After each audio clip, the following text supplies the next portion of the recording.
Ration బియ్యము corona టైంలో ప్రతి ఒక్కరికి 5 కిలోలు చొప్పున కేంద్ర ప్రభుత్వం ఫ్రీగా ఇచ్చింది.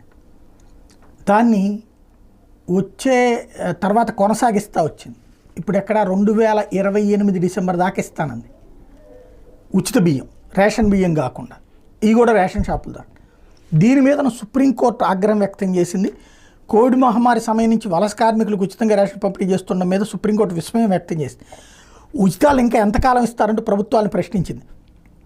ఉద్యోగావకాశాల కల్పన, సామర్థ్యాల పెంపు మీద దృష్టి పెట్టాల్సిన అవసరం ఉందని పేర్కొంది.